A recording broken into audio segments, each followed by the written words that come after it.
আমরা বিগত দু থেকে 3 বছর ধরে আমরা প্রশাসনকে এবং আমাদের এখানে যিনি পঞ্চায়েত প্রধান আছেন ওনার কাছে, এটা আনন্দনগর গ্রাম পঞ্চায়েত, তো আমরা সেখানে পঞ্চায়েত প্রধানকে জানিয়েছি যে রাস্তার বেহাল অবস্থা, এবং কিছুদিন আগে আমাদের এখানে খবর আসলো যে রাস্তাটা হবে, কিন্তু আমরা খবর নিয়ে জানতে পারলাম যে এখানে নর্দমার একটা বড় সমস্যা। কারণটা হচ্ছে এখানে প্রচুর জল জমে, বর্ষাকালে প্রচুর জল জমে। এবার এই পজিশনটা হচ্ছে উঁচু, ঠিক আছে, এবার এদিকে কোনো নর্দমা নেই, কিন্তু ঢালটা আমাদের এদিকটাই। দেখুন, আমি কিন্তু এখানকার বাসিন্দা নয়, আমি একটা স্কুলের তরফ থেকে এটা আমি আর্জি জানাচ্ছি যে এবার ঢালটা যখন এদিকে, তাহলে টোটাল জলটা এদিকে দাঁড়ায়। এবার আমাদের স্কুলে 2 বছর থেকে 10 বছর অবধি বাচ্চা পড়ে, প্রতিদিনই মোটামুটি বাচ্চা পড়ে যাচ্ছে, কেটে যাচ্ছে, হাত ভেঙে গেছে। আমরা এটাও খবর দিয়েছি প্রশাসনকে, কিন্তু মানে হয়তো ওনাদের কোনো সমস্যা আছে, কিন্তু পঞ্চায়েত প্রধান সবসময় আমাদের সঙ্গে যোগাযোগে থাকেন। পঞ্চায়েত প্রধানই যিনি আছেন ম্যাডাম ভীষণ হেল্পফুল, উনি সবসময় আমাদের সঙ্গে যোগাযোগে থাকেন, কিন্তু হয়তো ওনার একার দ্বারাও এটা কিছু করা সম্ভব নয়, পরপর একটা তো ব্যাপার থাকে। আমাদের একটাই রিকোয়েস্ট যে নর্দমা না করে যদি রাস্তাটা করা হয় তাতেও কোনো বেনিফিট নেই, কিন্তু জলটা এদিকেই দাঁড়াবে। তাই নর্দমাটা করে যদি রাস্তাটা করা হয়, এবং এটা কিন্তু এই আজকের আর্জি নয়, আজকে বিগত 20 বছর 25 বছর ধরে এই অবস্থা, দেখতেই পাচ্ছেন এখানে কোনো নর্দমা নেই। এই জায়গাটার নাম কি? এই জায়গাটার নাম হচ্ছে আপনার SMPC কমপ্লেক্স, তুরিপাড়া এখানটা শেষ হয়ে যাচ্ছে, এটা পুরোটা কমপ্লেক্স। হ্যাঁ, এবার আমাদের তো এই জন্যই আর্জি করা যে আমাদের বাচ্চারা খুব হ্যাম্পার হচ্ছে, কারণ আমরা সবাই বাইরেকার, এখানকার বাসিন্দাদেরও প্রচুর প্রবলেম। এখানকার মানুষ তো পঞ্চায়েতের ট্যাক্স দেন, সেটা আপনাকে এখানকার লোকাল বাসিন্দারা বলতে পারেন।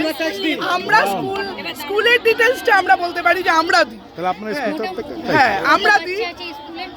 হ্যাঁ, কত বাচ্চা হবে? মোটামুটি 400+। মানে সমস্ত বাচ্চাদের রোজই স্কুলে আসতে যেতে এরকম? হ্যাঁ, যার ফলে আমাদের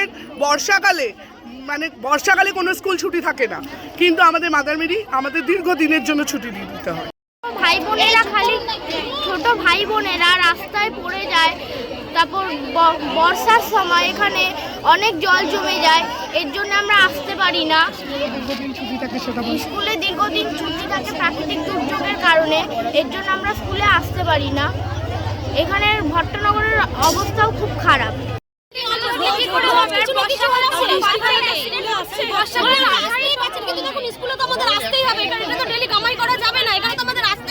এই ব্যবস্থা না হলে কি করে চলবে বলুন? আজকে এত ভালো একটা স্কুল, এত ভালো স্টুডেন্টরা, এইটুকুতে প্রশাসনের উচিত যে এই রাস্তাটুকু যাতে বাচ্চাগুলোর মুখ দেখে একটু ঠিক করা হয়, কারণ স্কুলের নিয়মিত অ্যাক্সিডেন্ট হচ্ছে, প্রতিনিয়ত বাচ্চাদের অ্যাক্সিডেন্ট হচ্ছে, বাচ্চাদের প্রচন্ড পরিমাণ অসুবিধা হচ্ছে। মানে বর্ষাকালে সারা বছর জল থাকে, শুধু এই কয়েকটা দিন জল থাকবে না, এরপরে আবার জল।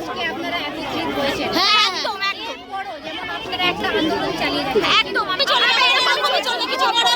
আমরা তো চাই না বাচ্চাদের কোনো ক্ষতি হোক, আমরা এরকমই চালাবো। আজকে আমরা গার্জিয়ানরা, বাচ্চারা সবাই তো আর লাক্সারি ভাবে আসতে পারে না, কেউ সাইকেল নিয়ে আসে, কেউ গাড়ি নিয়ে আসে,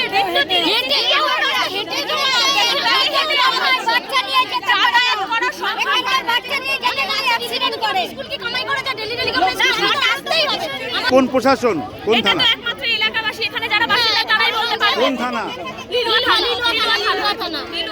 কোন পঞ্চায়েত এটা? কোন পঞ্চায়েত এটা? আমরা আনন্দনগর গ্রাম পঞ্চায়েত, লিলুয়া থানা।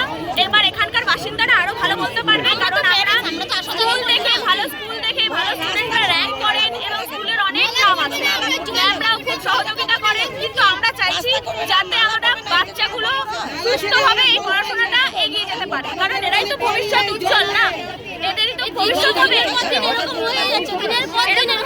এরকম ভাবে প্রত্যেক দিন যদি রোজ যদি কোনো না কোনো স্টুডেন্টের অ্যাক্সিডেন্ট হয়, মাথা ফেটে যায়, এটা তো আমাদের গার্জিয়ানদের জন্য অসুবিধাজনক, এমনকি স্কুলটাও যদি বন্ধ হয়ে যায় সেটা আমাদের পক্ষে